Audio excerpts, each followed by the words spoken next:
Mesdames, Messieurs, c'est un plaisir de vous retrouver pour cette sortie du point de l'économie. Bienvenue.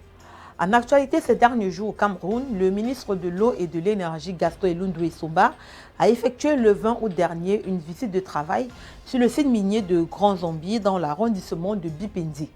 Sur place, la question de l'approvisionnement énergétique s'impose comme un enjeu majeur pour la transformation locale des minerais. Les projets de Fifindar, Borom et Grand Zombi nécessitent au total 200 MW, soit respectivement 100, 50 et 50 MW. Pour y répondre, le membre du gouvernement mise sur l'augmentation de la production nationale et l'autoproduction des grands industriels. J-Stone Resources est notamment encouragé à développer ses propres capacités, particulièrement hydroélectriques, tout en restant connecté au réseau national. Cette stratégie devrait être accompagnée du renforcement de l'offre électrique, notamment à travers le projet visant à porter la capacité de la centrale à gaz de Kribi à au moins 620 MW. À Grand Zombi, l'enjeu énergétique est directement lié à la transformation du minerai de fer et à la création d'emplois. Le gisement est évalué à environ 150 millions de tonnes de minerai de magnétite, tandis que J-Stone annonce 1600 emplois directs avec des perspectives de 3000 puis 5000 emplois directs.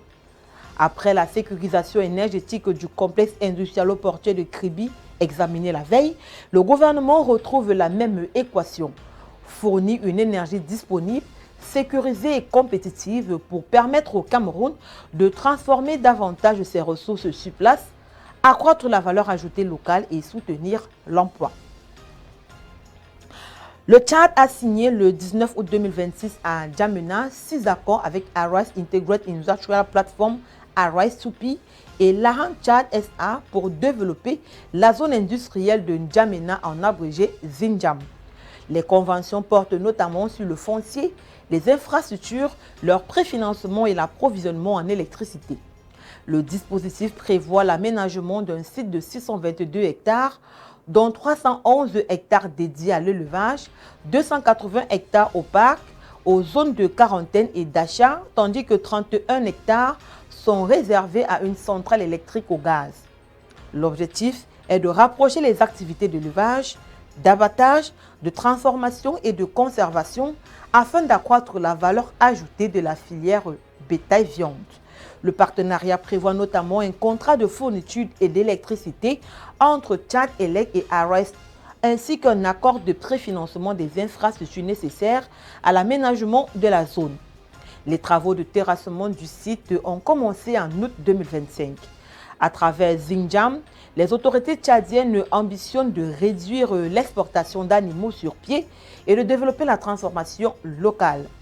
L'Ahan Tchad SA, créé le 16 mars 2022 dans le cadre du partenariat entre l'État tchadien et Arise Soupi, intervient dans le développement d'infrastructures industrielles adaptées aux activités productives. La production industrielle d'or du Mali a atteint 23,5 tonnes au premier semestre 2026 contre près de 18 tonnes sur la même période en 2025, soit une progression d'environ 30% selon les données du ministère malien des Mines. Cette performance dépasse les prévisions officielles de 21,2 tonnes et rapproche le pays de son objectif annuel de 43,2 tonnes.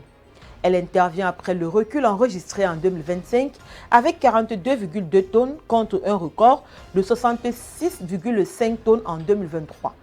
La mine de Fekola dans la région de Kayes reste le principal contributeur avec 8,85 tonnes, devant Loulo également à Kaye avec 6,9 tonnes.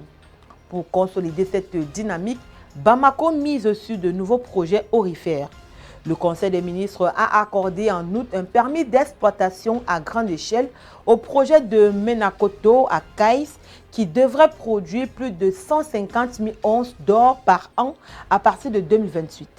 Dans la région de Koulikoro, le projet Kobada vise quant à lui environ 162 000 onces par an pour un démarrage prévu en 2027.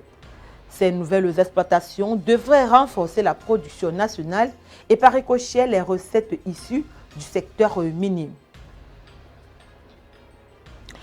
Le Sénégal anticipe un déficit budgétaire de 1160,3 milliards de francs CFA en 2027, correspondant à 4,9% du PIB, selon le document de programmation budgétaire et économique pluriannuel.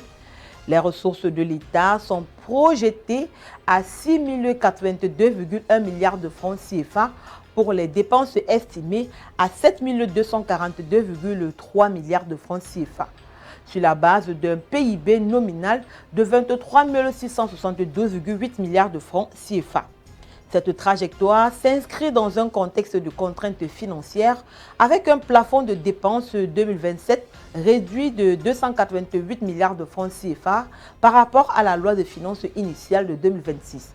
Les autorités sénégalaises prévoient toutefois une réduction progressive du déficit qui devrait passer de 3,8% du PIB en 2028 avant d'atteindre 3% en 2029.